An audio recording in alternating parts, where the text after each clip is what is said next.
The length of 3 football fields. The height of a 17-story building. A weight of 50,000 tons of steel, wood, and ambition. The Titanic wasn't just a ship. It was a floating city that challenged the ocean itself. Today, you're going to learn the full truth about the Titanic, from the blueprints to the ocean floor. We're going to follow its path from an engineering triumph to the disaster that changed maritime history forever. Every detail, every mistake, every life. But why did humanity need a monster like this in the first place? The answer lies in a furious race for the Atlantic. The 19th century gave the world steamships. Sea travel went from a lottery to a schedule. Europe and America grew closer, and shipping companies launched a war for prestige. Who would build the fastest liner? The most luxurious? The biggest? The winner didn't just make a profit, it claimed the crown of ocean supremacy. Titanic was the second in a series of 3 giant ships. Olympic, Titanic, Britannic, 3 sisters born from White Star Line's ambitions. Each one was meant to outclass the competition in every way. Size, luxury, comfort. Titanic became the purest expression of that idea. A floating palace where technology served not only safety but power itself. Its builders were so confident in the design that they ignored not just tradition, but common sense. Unsinkable, that's what the press called it. Engineers nodded. The public believed it.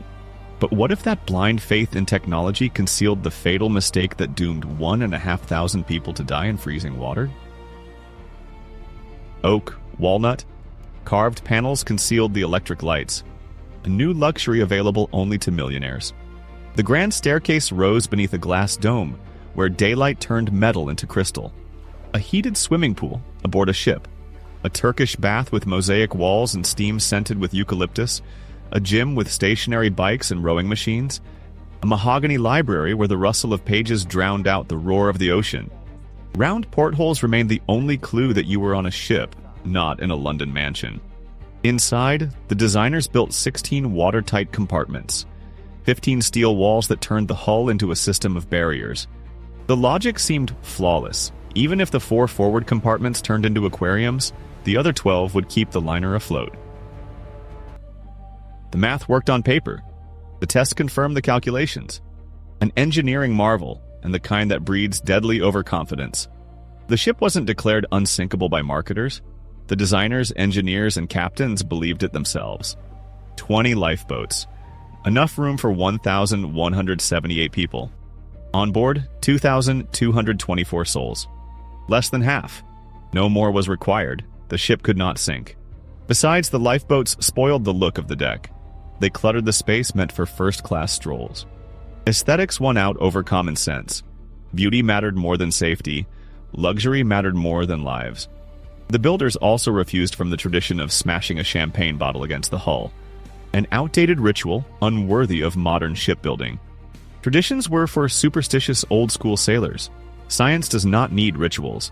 Math does not believe in omens. That arrogance ran through everything.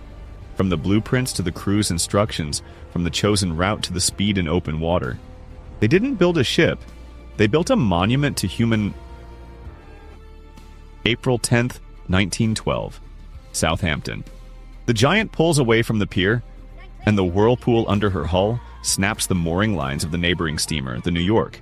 The ropes break with the crack of gunshots. The smaller ship heads straight toward the Leviathan's side. Only a few meters separate disaster from a miracle. Tugboats manage to haul the New York clear at the very last second. Passengers on deck freeze. The first warning, the first sign. No one pays much attention. After all, there was no collision. On board were 3 worlds, divided by invisible walls. First class, crystal chandeliers, silk drapes, waiters in white gloves. Second class, more modest, but still respectable. Third class, a maze of narrow passageways deep in the holds, where 2,200 souls were packed into a crushingly tight space. The steel bulkheads were locked at night. Immigrants from Ireland, Scandinavia, and Eastern Europe slept behind bars. A precaution against the spread of disease, the owners explained. Soon those walls would become a death trap for some, and a useless barrier against icy water for others. Captain Edward Smith stood on the bridge, 62 years old, 40 years of service, and 1,000,000 miles behind him. They called him the millionaire's captain because wealthy passengers refused to sail with anyone else. His reputation was spotless, not a single serious accident. One last voyage before retirement, the perfect ending to a brilliant career. The wireless room kept taking in telegrams, one after another. Ice warnings. Iceberg spotted north of the usual routes. Drifting mountains of ice blocking the way. 7 messages in a single day. The crew logged their coordinates, marked them on charts, and kept steaming ahead at full speed. 22.5 knots. The schedule mattered more than caution. Reputation mattered more than prudence. But on April 14th, the ocean set a trap no sailor had seen coming. A rare combination of weather conditions turned the night into the perfect ambush. So what exactly made the iceberg invisible until the very last second? 0 waves, 0 wind. The ocean turned into a black mirror, a rare sight in the North Atlantic. The moon had slipped below the horizon. The stars burned so brightly that the line between sky and water vanished. The temperature dropped to -2 degrees. The air stung the lungs. Lookouts on the bow stared into the darkness without binoculars. They had been forgotten in Southampton. 21 knots, full speed ahead.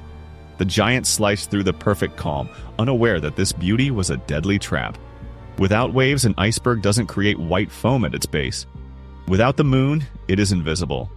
Absolute silence concealed absolute danger. 23 hours, 40 minutes. A shout from the lookout in the crow's nest tears through the silence. 500 meters to the iceberg. 37 seconds to impact. First Officer Murdoch shouts the order, full astern, hard to port.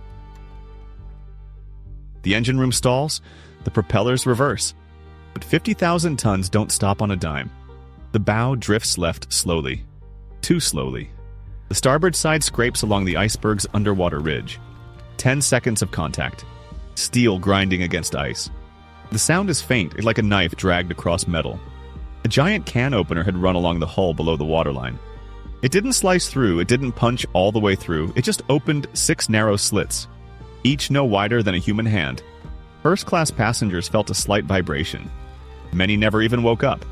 But through those scratches in the hull, tons of water poured in every second. 5 bow compartments began to flood. The critical limit was 4, and the bulkheads didn't reach the upper decks. Water surged from compartment to compartment, like in a bathtub with low sides. Thomas Andrews made his way down into the hold 15 minutes after the collision. The ship's designer, a man who knew every rivet. He stared at the water climbing the steel walls, and his face turned to stone. The calculation took seconds. 5 compartments. The bow would go under, the stern would rise. The bulkheads would not withstand the pressure. 2 hours, 2.5 at most. The unsinkable ship had just been sentenced to death by its own creator. The giant was dying. But the most terrifying part was this: the wound was tiny. The total area of the breaches was no larger than a dinner table. That was enough to kill a Leviathan. And as the Titanic slowly sank into the freezing abyss, another ship sat just a few miles away. Lights on the horizon. Rescue within reach. So why didn't it come to help? They lowered the lifeboats half empty. There was room for 65 people, but only 28 climbed in. The officers shouted, they begged, but the passengers refused to leave the deck. Why step into a flimsy boat when a steel giant stood beneath their feet? Unsinkable. Or so they had been told. Women in evening gowns pulled back from the lifeboats, clutching their furs to their chests. Men drew on cigars, watching the chaos in disbelief. Absurd. A deadly, irrational absurdity. While the liner was dying, people still believed in its immortality. 8 musicians gathered on deck with their instruments. Violins, a cello, a double bass. Wallace Hartley raised his bow, and a melody spread over the chaos. Ragtime gave way to a waltz. The waltz, a hymn. The notes drowned out the screams, panic receded before the rhythm. Passengers froze, listening. Someone cried. Someone was singing along. The musicians kept playing as the water reached their feet. Then their knees. They knew.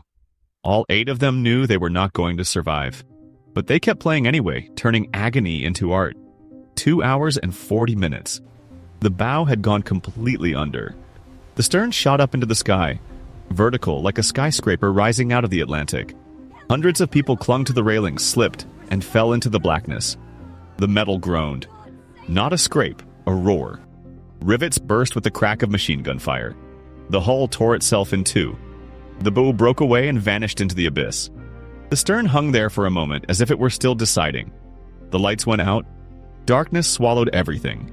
1,500 souls found themselves in water at -2 degrees. The cold killed within 15 minutes.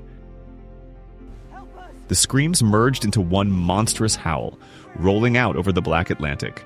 Keys, curses, prayers in a dozen languages. A sound no one could ever forget. A sound that drove the survivors in the lifeboats mad. Out of 20 boats, only 2 came back. 18 kept rowing away, never looking back. Many of them saw lights on the horizon. A ship. Close. About 6 miles away, no more. Hope flared brighter than the stars. People shouted, waved their arms, struck matches. But the lights never moved. The ship stood there like a frozen ghost. Watching, observing, not coming any closer. Was it a catastrophe or a crime?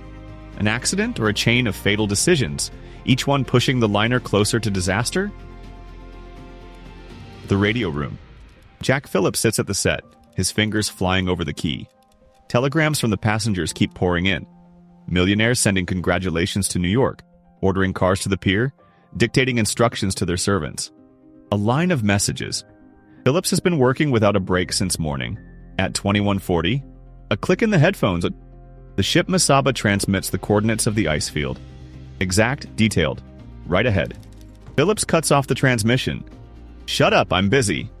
The most important warning of the entire night never reaches the captain's bridge. Fatigue, irritation, 5 seconds of inattention, and 1,500 sentences. The lookouts were staring into the darkness with their bare eyes. The binoculars lay in the safe, locked with a key. The key was in the pocket of David Blair, the second officer who was pulled off the flight at the last minute in Southampton. Blair went ashore and forgot to hand over the key ring. Frederick Fleet later told the Inquiry, "If we had had binoculars, we would have seen him in time." Absurd. Deadly, idiotic absurdity. The fate of 2,000 people hung on a forgotten set of keys. About 16 kilometers away, the steamship Californian sat still. Captain Stanley Lord had stopped for the night because of the ice. His crew saw rockets, white flashes bursting above the horizon.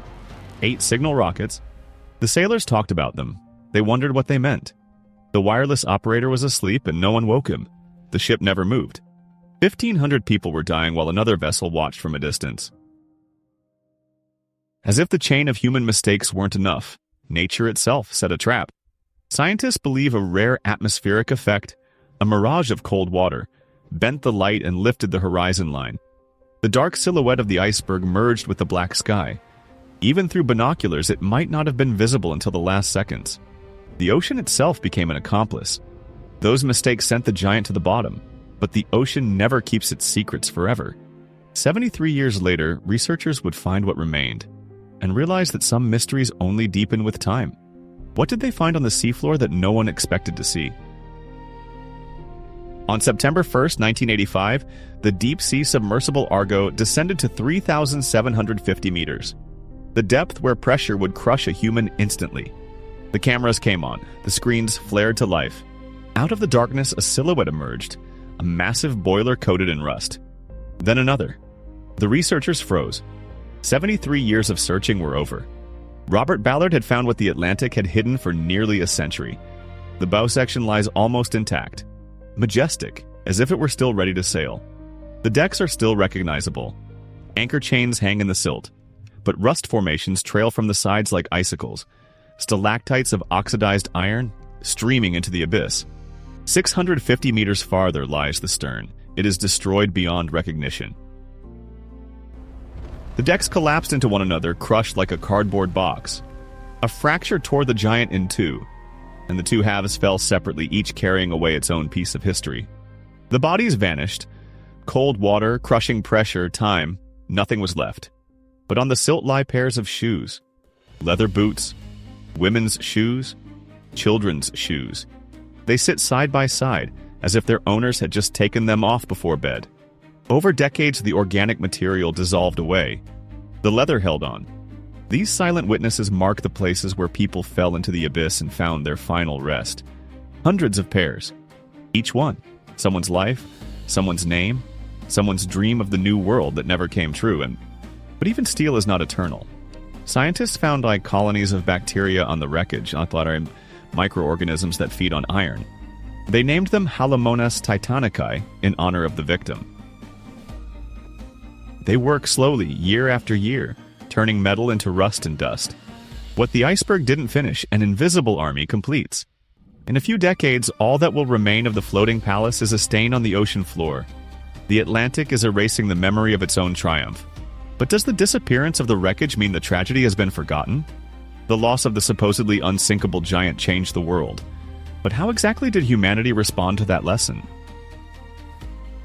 On April 15, 1913, exactly 1 year after the disaster, the first patrol ships appeared in the North Atlantic, the International Ice Patrol. Its mission is simple and terrifying: to watch the icebergs, so the cries of those who froze in the water would not be repeated. Lifeboats now hold everyone, no exceptions. Not half, not a third, everyone. Aesthetics no longer kill. Tragedy rewrote maritime safety rules in blood and ice. But the debate never dies. Modern researchers studied the wreckage and put forward a theory. The steel was brittle. The rivets were poor quality. In sub-zero temperatures, the metal lost its strength and became glass-like. Maybe the giant carried a congenital defect, a weakness hidden beneath all that shine and luxury. The unsinkable was doomed the moment it hit the water. 110 years have passed, and the story has never faded. Books, films, documentary investigations. In 1997, James Cameron recreated the agony on screen, and billions of viewers cried over the fate of fictional characters set against a real tragedy. Why can't we forget? Because this is more than a story about a sunken liner. It's a parable about pride, about humanity challenging nature and losing. Now go back to the wound that killed the giant. The total area of the breaches came to just about 1 square meter, smaller than a door. 6 narrow gashes and 50,000 tons of steel slipped to the bottom. A scratch killed a colossus. The Titanic story is a permanent reminder. No technology can guarantee absolute safety. No engineer can predict everything. Nature is patient. It waits. And when people declare themselves invincible, it answers. With an iceberg in the dark. With brittle steel in the cold. With forgotten binoculars locked away in a safe. Pride always gets a bill. And the Atlantic remembers what the word unsinkable costs.